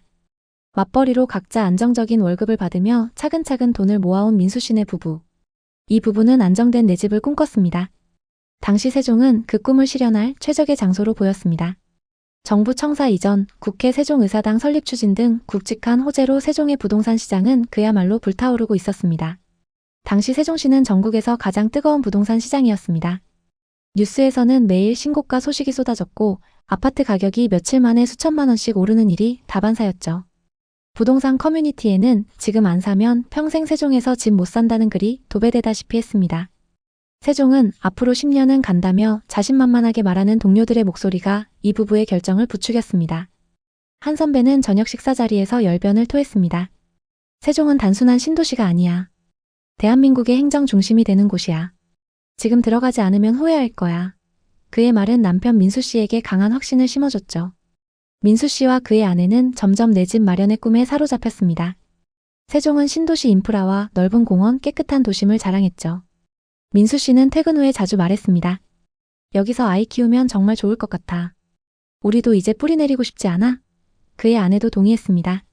아이에게 안정된 환경을 주고 더 이상 이사 걱정 없는 삶을 꿈꿨죠. 그러던 어느 주말 민수 씨와 그의 아내는 세종시 다정동의 아파트를 보러 갔습니다. 2018년식 신축 단지에 들어서자 깔끔한 조경과 커뮤니티가 눈에 들어왔습니다. 단지 건너에 바로 초중고가 위치했고 중심상가도 가까웠습니다. 부동산에서는 열정적으로 말했습니다. 이 단지가 세종에서 제일 핫해요. 전용 74타입이 지금 7억 3천만 원인데 곧 10억은 갈 겁니다. 이런 매물은 금방 나가요. 그녀의 말은 부부의 마음을 단번에 사로잡았습니다. 민수는 단지를 둘러보며 감탄을 멈추지 않았습니다. 여기 정말 좋아. 우리 애도 여기서 뛰어놀면 딱이야. 학교도 가깝고 단지 자체가 신축급이잖아. 그의 아내도 같은 생각이었습니다. 이 부부에게 세종의 내 집은 단순한 주거 공간이 아니었습니다. 아이에게는 쾌적한 환경을, 부부에게는 뿌리 내릴 기반을 의미했습니다. 결국 그들은 대출을 최대한 끌어모아 전용 74타입 아파트를 7억 3천만 원에 계약했습니다. 1년 만에 3억이나 오른 가격이었지만 실거주니까 괜찮다는 생각으로 스스로를 다독였습니다. 주변 동료들도 대부분 실거주 목적으로 세종 아파트를 매수하고 있었습니다. 한 동료는 나도 작년에 샀는데 벌써 2억 올랐다며 웃으며 자랑했죠. 부동산 커뮤니티는 세종은 절대 안 떨어진다. 정부 호재 믿고 들어가라는 글로 넘쳐났습니다. 한 네이버 포스트는 세종은 수도 서울을 대체할 미래의 중심지라며 장밋빛 전망을 쏟아냈습니다. 이 부부는 그 열기에 완전히 휩싸였습니다. 계약서를 쓰는 날 중개사가 웃으며 말했습니다. 축하드려요. 이건 절대 후회 안 할 선택이에요. 민수 씨와 그의 아내는 그녀의 말을 굳게 믿었습니다. 이사 후 한 달 뒤 부부는 깜짝 놀랐습니다. 같은 평형의 매물이 7억 5,500만 원에 거래됐던 겁니다. 우리 7억 3천만 원에 계약하길 진짜 잘했다. 좀만 늦었으면 2,500만 원 더 비싸게 살 뻔했어. 맞아, 대박부동산 사장님 얘기 듣길 잘했네. 너무 좋다. 벌써 2,500만 원 수익이라니. 부부는 지인들과의 모임에서도 수익을 자랑하며 행복한 나날을 보냈습니다. 상승장은 그들의 소비생활도 완전히 바꿨습니다. 집값이 오르면서 마치 부자가 된 듯한 착각에 빠졌죠. 집으로 얼마를 벌었는데 이 정도쯤이야 라는 생각으로 여행도 자주 다니고 주말마다 골프 라운딩을 나갔죠. 집을 팔아서 돈을 번 게 아니었지만 오르는 집값은 그들의 판단을 흐리게 만들었습니다. 집값이 더 오르면 다 해결될 거야 라며 씀씀이가 계속 커졌습니다. 쉬는 날이면 고급 오마카세에서 식사를 하며 자신들이 성공한 투자자라고 느꼈습니다. 그렇게 1년 정도 여유 있는 삶을 보냈습니다. 그러던 어느 날 세종시 부동산 시장에 미묘한 변화가 감지됐습니다. 아파트 시세가 조금 떨어졌다는 이야기가 들리기 시작했죠. 또 뉴스에서는 한국은행의 기준금리 인상이 본격화되고 있다는 소식이 연일 보도됐습니다. 대출금리가 치솟으면서 세종시 아파트 거래량은 급격히 줄어들었습니다. 부동산 커뮤니티의 분위기도 180도 바뀌었죠. 불과 1년 전만 해도 세종 무조건 간다던 긍정적인 글이 가득했던 공간은 이제 세종은 끝났다, 대출금리 때문에 다 죽는다는 비관적인 글로 도배됐습니다. 민수 씨는 처음엔 대수롭지 않게 여겼습니다. 이건 단기 조정이야. 실거주니까 기다리면 돼. 집값이야 오르내리는 거지. 하지만 그의 아내는 점점 불안해졌죠. 2023년 1월 같은 단지, 같은 평형의 아파트가 5억에 거래됐다는 소식이 들려왔습니다. 7억 3천만 원에 샀던 집이 2억 3천만 원이나 빠진 셈이었죠. 31% 하락이었습니다. 부부는 믿을 수 없다는 듯 부동산 앱을 뒤져봤지만 현실은 더 혹독했습니다. 심지어 그 다음 달에는 4억 8천만 원에 거래됐습니다. 너무 충격받아 계약했던 부동산에 찾아갔습니다. 사장님, 이게 어떻게 된 거예요? 2억 5천만 원이나 빠졌어요. 고객님, 지금은 다른 곳도 다 그래요. 기다려보시죠. 금방 다시 회복할 겁니다. 담보대출로 받았던 4억 3천만 원의 이자가 2배로 늘어나면서 골프와 쇼핑은 꿈도 못 꾸게 되었습니다. 부부는 책상에 앉아 시세를 보며 한숨을 쉬었습니다. 이게 뭐야? 우리가 뭘 잘못한 거지? 그들의 목소리엔 좌절이 묻어 있었습니다. 그들의 꿈이던 내 집 마련은 이제 무거운 짐이 되어 그들을 짓누르고 있었습니다. 민수 씨와 그의 아내는 밤마다 거실에 앉아 이야기를 나눴습니다. 그때 왜 그렇게 서둘렀을까? 천천히 시장을 살폈더라면, 아니, 조금만 더 신중했더라면 어땠을까?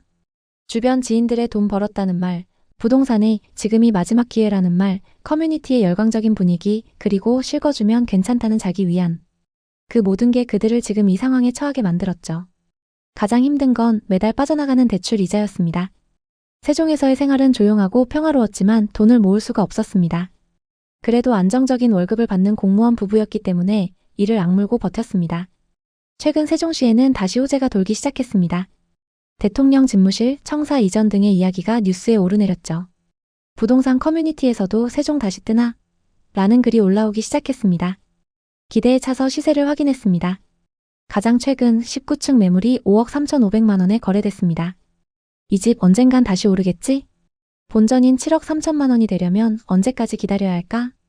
이 부부의 사례 말고도 세종시 부동산에 투자해서 큰 손해를 본 분들이 많습니다.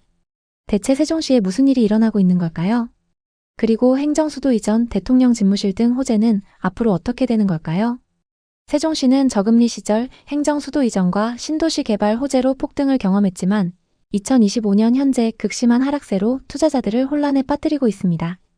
일부 아파트는 최고가 대비 반토막 수준으로 거래되며 과도한 대출로 매수했던 분들은 큰 어려움을 겪고 있습니다. 예를 들어 세종시 소담동에 위치한 새샘마을 8단지는 지역 내 신고가를 기록했던 아파트입니다. 국토교통부 자료에 따르면 전용 면적 98타입은 2021년 최고가 14억 9,500만 원에 거래되었습니다. 그러나 2025년 3월 같은 타입이 7억 4천만 원에 거래되며 7억 6천만 원, 약 50% 하락했습니다. 이는 4년 만에 반값으로 떨어진 충격적인 사례입니다. 또 방곡동의 수룹의 1단지는 국책연구단지 인근에 자리 잡은 신축급 대단지 아파트입니다. 이 아파트는 전용 96타입이 과거 최고가 15억에 거래되었으나 2025년 4월에는 7억 6천만 원 수준으로 약 49% 하락했습니다. 도대체 세종시에 무슨 일이 일어났던 걸까요? 2019년부터 서서히 상승하던 주택 가격이 2020년, 2021년의 대형 호재와 맞물리며 하루가 멀다 하고 신고가를 찍었습니다. 분양가가 5억이었던 아파트가 14억까지 거래됐던 적도 있었는데요. 그 무렵 세종이 진짜 수도가 될지 모른다는 기대감이 퍼지면서 실수요자는 물론 갭 투자자와 투기성 매수까지 몰려들었습니다. 당시에는 지금이 아니면 평생 못 산다며 영끌로 들어간 사례도 엄청났습니다. 2020년 세종시 아파트값 상승률은 40%를 가뿐히 넘겼고 거래 한 번에 5천만 원씩 올라간다는 소문까지 퍼졌습니다. 갭투자로 세종시에 들어온 사람들도 많았습니다. 실거주할 필요가 없다. 어차피 계속 오를 테니까 이런 믿음이 컸습니다. 그런데 문제는 2022년부터 금리 인상이 시작되고 분양 물량과 기존 매물이 쏟아지자 가격이 급락하기 시작했다는 점입니다. 뜨거웠던 열풍이 지금은 거짓말처럼 사그라들고 고점에 샀던 이들은 반토막이라는 표현이 나올 만큼 심각한 상황을 맞이하고 있습니다. 인접 동네 대전과 청주의 상황도 비슷합니다. 부동산 시장에는 가파른 상승일수록 꺾일 때 낙폭이 더 크다는 얘기가 있습니다. 세종과 대전은 2020년에서 2021년 초까지 서울의 버금가는 급등을 경험했습니다. 그러나 그만큼 하락폭도 엄청났는데요. 한편 요즘 뉴스를 보면 서울로 집중된 권력을 세종시로 분산시킨다는 얘기가 한창입니다. 대선 주자들이 임기 내에 국회 세종의사당과 대통령 세종집무실을 건립하겠다고 하는데요. 정치 전반에 걸쳐 세종시 이전이 가장 뜨거운 키워드로 등장했습니다. 사람들은 또 정치인들의 말이겠거니 하고 흘려버리거나 세종시에 투자하면 돈 좀 벌겠는데 하면서 각자 다른 반응을 보이고 있습니다. 어찌됐건 만약 행정수도 이전이 현실화된다면 그 파급 효과는 상당할 것으로 보입니다. 물론 여기서 냉정하게 생각해봐야 할 것이 있습니다. 과거 세종시가 주목받았던 이유는 지금과 같이 수도 이전 때문입니다. 하지만 이번에는 여야를 막론하고 서울에 집중된 권력을 분산시키자는 목소리가 크고 이미 관련 예산과 법률적 기반도 마련돼 있다고 하니 과거와는 조금 다르게 보이긴 합니다. 정치권 전반에 걸쳐 세종시 이전에 대한 의지가 뚜렷해 보이는 지금 어떻게 대응해야 할까요?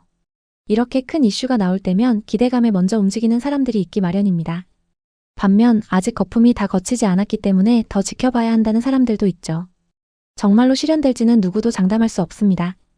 다만 투자를 하는 입장에서는 단기적으로 뉴스에 반응하는 투자를 할지 아니면 실제 이전까지 기다리는 장기 투자를 할지 전략을 세워야 합니다.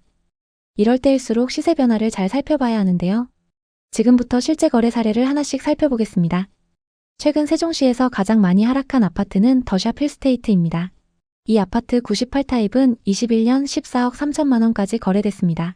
98타입의 분양가는 평균 3억 6천만 원이었고 상승장에서 분양가 대비 10억 7천만 원이나 상승했습니다. 하지만 지금은 고점 대비 4억 이상 빠져있는 상황인데요.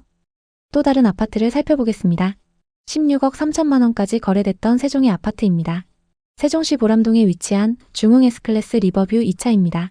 이 아파트는 2016년식 656세대 최고 29층의 아파트입니다. 준신축 단지의 규모가 크고 세종시청과 중심 상권이 가깝습니다. 109타입의 분양가는 3억 7천만 원이었고 21년 최고가 16억 3천만 원에 거래됐습니다. 상승장일 때 분양가에서 12억 6천만 원이나 상승했습니다. 이 아파트의 현재 시세는 어떨까요? 최근 8층 매물이 10억에 거래되면서 고점 대비 6억 3천만 원이나 하락했는데요. 거래 현황을 보면 1003동 2101호 매물이 매매가 16억 3천만 원에 거래됐는데요. 세종에 거주하는 60대 투자자가 상승장 끝물에 매수했습니다. 상승기 때 21층 매물이 16억 3천만 원에 거래됐고 최근 8층 매물이 10억에 거래되면서 6억 3천만 원 하락했습니다. 최고가에 거래됐던 매물과 동일 타입인 A타입의 호가 시세를 보겠습니다. 천이동 고층 매물이 13억에 나와 있습니다. 고층 매물 기준 고점 대비 아직 3억 3천만 원 하락해 있는 상황입니다. 아파트 가격이 수억씩 하락한 지금 많은 사람들이 고민합니다. 지금이 바닥인지 더 떨어질지. 하지만 중요한 것은 단순한 가격 하락이 아니라 실수요와 경제 여건입니다. 세종시는 여전히 주거 환경이 좋은 곳이지만 현재 집값의 거품이 빠지는 과정이 끝나지 않았을 가능성이 큽니다.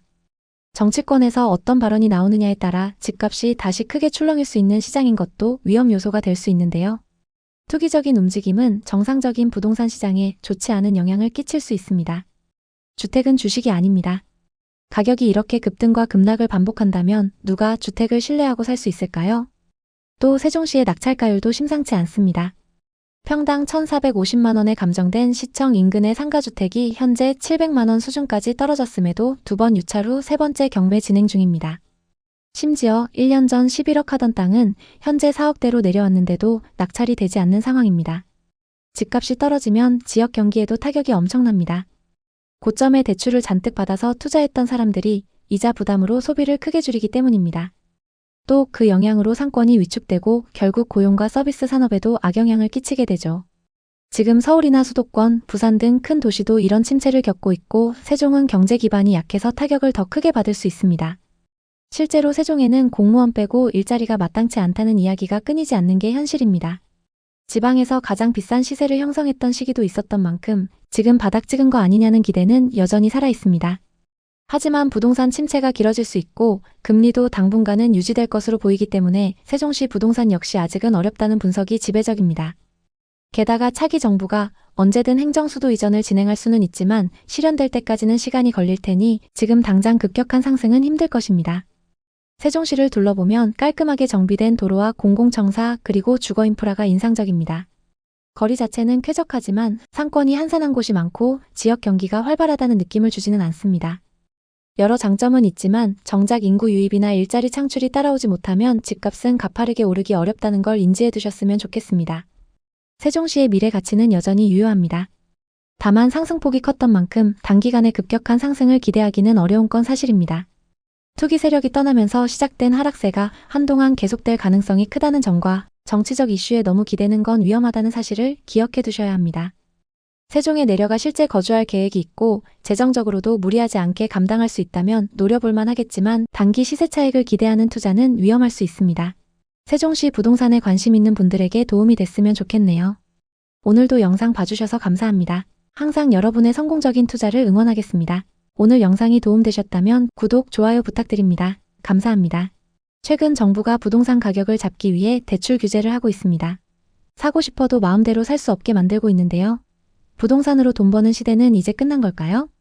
2025년 8월 비 내리는 어느 날 40대 중반의 가장 민수 씨는 스마트폰으로 부동산 앱을 열어보곤 한숨을 내쉬었습니다. 민수 씨의 마음은 그 어느 때보다 무거웠습니다. 아니 11억 5천이라니 말도 안 돼. 15억을 넘었던 아파트가 이제는 11억 5천만 원에 거래되고 있었습니다. 민수 씨는 창밖 도심을 바라보며 중얼거렸습니다. 내가 너무 욕심을 부린 걸까? 아니면 그때 너무 잘난 척했던 걸까? 4년 전 민수 씨와 그의 아내 지연 씨는 서울의 전세 생활을 뒤로하고 하남으로 이사를 결심했습니다. 민수 씨는 중견기업에서 중간관리자로 일하며 쌓아온 자산을 바탕으로 더 넓고 쾌적한 집에서 가족과 함께 새로운 삶을 시작하고 싶었습니다. 하남은 한강을 끼고 있는 도시로 교통도 편리하고 개발 호재도 많아 보였습니다.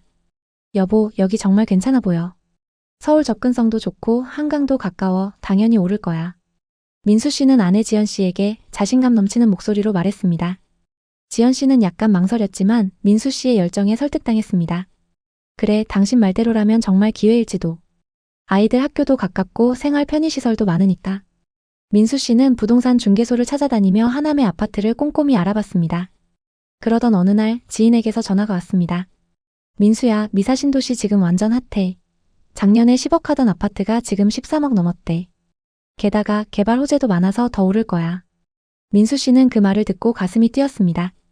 미사신도시는 한강을 따라 펼쳐진 신도시의 매력, 새로 지어진 아파트 단지, 그리고 서울과의 접근성까지 모든 게 완벽해 보였습니다.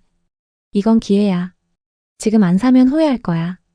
결국 민수 씨는 2021년 초 미사신도시의 미사강변 더샵 리버폴의 84타입을 13억에 매수했습니다. 계약 직후 시장은 그의 선택을 증명하듯 빠르게 움직였습니다. 불과 3달 만에 같은 평형이 13억 5천만 원에 거래되었고 호가는 무려 15억까지 치솟았습니다. 이사 후 민수 씨 부부는 미사신도시에서의 삶에 푹 빠졌습니다. 한강을 따라 걷는 산책로, 단지 내에 잘 관리된 조경, 그리고 아이들이 뛰어노는 놀이터까지. 모든 게 완벽해 보였습니다. 여기 정말 살기 좋아. 서울보다 훨씬 여유롭고 공기도 맑아. 지연 씨가 웃으며 말했습니다. 민수 씨는 아파트 가격이 오르는 걸 확인하며 더 큰 만족감을 느꼈습니다. 13억에 산 게 신의 한 수였어. 15억까지 갔던 거 봤지? 곧 20억도 가능할 거야. 집값이 오르자 민수 씨의 자신감은 하늘을 찔렀습니다. 그는 주변 지인들에게 자신의 성공적인 투자 사례를 자랑하며 고급 SUV를 리스로 구입하고 가족과 함께 해외여행도 다녀왔습니다. 여보, 우리 좀 더 여유롭게 살아도 돼. 집값이 이렇게 올랐잖아. 이 정도 소비는 괜찮아. 민수 씨는 새로 산 명품 가방을 건네며 웃었습니다. 지연 씨는 살짝 걱정스러운 표정을 지었지만 민수 씨의 낙관적인 태도에 휩쓸렸습니다. 그래, 당신 말대로 집값이 계속 오르면 문제없겠지.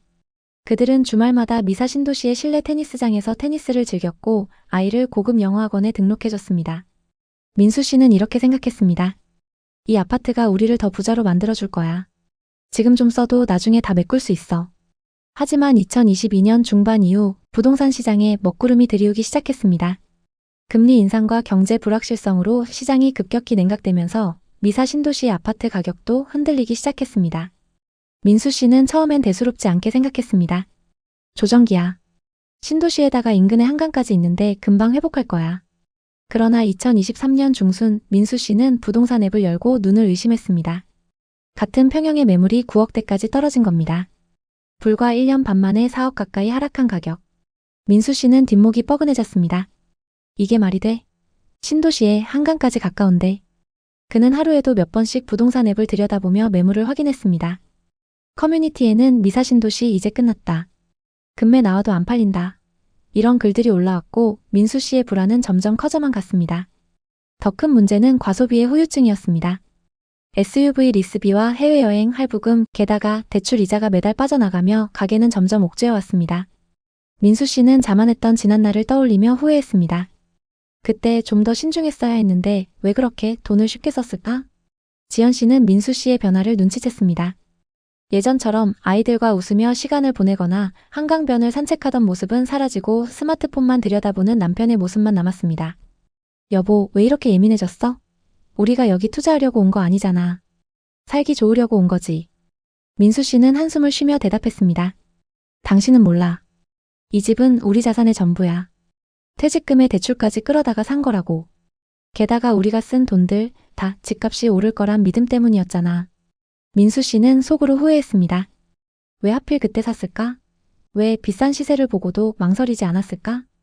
그의 눈에 보이는 건 신도시가 아니라 낡아가는 아파트 시설물과 매달 날아오는 고지서 그리고 줄어드는 통장 잔고뿐이었습니다. 2024년 말 시장은 조금씩 회복 조짐을 보였습니다. 민수 씨가 매수했던 아파트는 11억대까지 회복했지만 여전히 13억 매수가에는 한참 못 미쳤습니다. 팔아야 하나? 민수 씨는 혼잣말로 중얼거렸습니다. 부동산 앱을 열자마자 심장이 두근거렸습니다. 같은 동, 같은 평형의 매물이 12억 중반에 나와 있었습니다. 12억 중반이면 나쁘진 않은데. 그날 저녁 민수 씨는 지연 씨에게 조심스럽게 말을 꺼냈습니다. 여보, 우리 이 집 파는 거 어때? 지금이라도 정리하고 손실 좀 줄이면. 지연 씨는 날카로운 눈빛으로 민수 씨를 바라봤습니다. 침묵이 흐른 뒤 그녀가 입을 열었습니다. 당신 기억나? 우리가 왜 여기 왔는지. 아이들 좋은 환경에서 키우고 우리도 여유롭게 살자고 했잖아. 그때 당신이 그렇게 말했어. 그런데 지금 돈 때문에 이렇게 초조해하는 거야? 민수 씨는 고개를 숙였습니다. 지연 씨의 말이 그의 가슴을 찔렀습니다. 맞아, 우리 여기 살려고 온 거였지. 투자하려고 온 게 아니었어. 2025년 봄 미사 신도시의 한강변에는 벚꽃이 만개했습니다. 민수 씨는 아내와 함께 한강변을 걸으며 커피를 마셨습니다. 여전히 아파트 시세는 매입가 13억에 미치지 못했지만 민수 씨의 표정은 한결 편안해졌습니다. 지연 씨가 웃으며 말했습니다. 이젠 집값 오르든 말든 그냥 여기서 사는 게 좋아. 한강 나들이 다니면서 아이들과 시간 보내는 게 더 소중해. 민수 씨도 고개를 끄덕였습니다. 그래, 당신 말이 맞아. 이게 우리 삶이야. 민수 씨는 최근 부업으로 유튜브를 시작했습니다. 회사에서 쌓은 경험을 살려 마케팅 강의를 하고 있었습니다. 지연 씨는 옆에서 응원하며 말했습니다. 당신 마케팅 고수잖아. 그 경험 살려서 부업하는 것도 좋지. 어느 날 저녁 민수 씨는 오랜만에 부동산 앱을 열었습니다. 84타입 11억 8천에 거래됐네. 좀 올랐어. 지연 씨가 물었습니다. 그래서 기분 좋아? 민수 씨는 고개를 저으며 미소를 지었습니다. 아니, 그냥 마음이 편해. 2025년 현재 민수 씨 부부는 여전히 미사신도시에서 살고 있습니다. 한강변을 따라 걷고 카페에서 커피를 마시며 아이들과 함께 시간을 보냅니다. 아파트 가격은 여전히 매수가보다 낮지만 그들은 더 이상 신경 쓰지 않습니다. 미사신도시는 최근 몇 년간 개발이 계속되며 새로운 상권과 편의시설이 들어서고 있습니다. 민수 씨는 더 이상 부동산 뉴스에 흔들리지 않습니다. 우린 여기서 계속 살 거야. 집값은 뭐 오르면 좋고. 현재 하남 미사신도시는 2021년 최고점 대비 약 20-30% 하락 후 2023년 말부터 소폭 회복세를 보이고 있습니다. 하지만 여전히 매수가 대비 손실을 보고 있는 경우가 많습니다. 특히 최근 대출 규제가 시작되면서 거래량이 급격히 감소했습니다. 미사신도시는 특히 한강변의 쾌적한 주거환경과 학군, 생활 인프라가 잘 갖춰져 있어 실거주 수요는 꾸준히 유지되고 있습니다. 대출을 포함한 부동산 규제가 지속될 경우 대출 부담이 커지며 수요가 위축될 가능성이 있습니다. 또한 신도시 특성상 대부분의 단지들이 비슷한 시기에 들어섰기 때문에 특정 매물의 단기적인 가격 급등은 제한적일 수 있습니다. 부동산 전문가들은 미사 신도시의 중장기 전망을 긍정적으로 평가합니다. 서울 도심과의 접근성, 한강변 프리미엄, 그리고 지속적인 개발 호재로 인해 점진적인 가격 상승이 기대됩니다. 그러나 단기적으로는 규제 상황에 따라 변동성이 클 수 있으므로 투자 시 신중한 접근이 필요합니다. 민수 씨의 사례처럼 미사 신도시는 투자와 실거주 목적 모두를 충족할 수 있는 지역입니다. 하지만 과도한 레버리지와 단기 차익을 기대한 투자는 리스크를 동반합니다. 전문가들은 실거주 목적이라면 현재 가격대에서 매수해도 장기적으로 안정적인 가치를 유지할 가능성이 높다고 보고 있습니다. 반면 투자 목적이라면 개발 호재와 수요를 살펴보면서 장기적인 접근이 필요합니다. 요즘 부동산 시장은 예측이 어렵습니다. 어떤 지역은 반등하고 어떤 지역은 여전히 바닥을 기고 있습니다. 민수 씨의 이야기는 어쩌면 지금 이 시기를 살아가는 우리 모두의 모습과 닮아 있습니다. 여러분에게 부동산이란 무엇인가요? 혹시 지금 여러분이 내 집 마련의 꿈을 꾸고 있다면 어떻게 대처해야 할까요? 앞으로 부동산은 끝난 걸까요? 최근 정부가 부동산 폭등을 막기 위해 강력한 규제를 하고 있습니다. 이에 따라 급등하던 서울 수도권의 부동산 시장이 주춤하고 있죠. 여러 가지 엇갈린 정책과 전망이 나오고 있는 상황입니다. 그 중에는 대부분의 사람들이 이해하기 어려운 정책도 있습니다. 복덩이TV는 구독자 여러분을 위해 올바른 정보만 쉽게 정리해서 전달드릴 수 있도록 노력하겠습니다. 오늘의 이야기에 공감하셨다면 구독과 좋아요를 눌러주세요. 또 댓글에 여러분의 생각을 자유롭게 남겨주세요. 여러분의 소중한 댓글은 누군가에게 큰 위로가 될 수 있습니다. 오늘도 시청해주셔서 감사합니다. 다음 편엔 더 좋은 내용으로 찾아뵙겠습니다.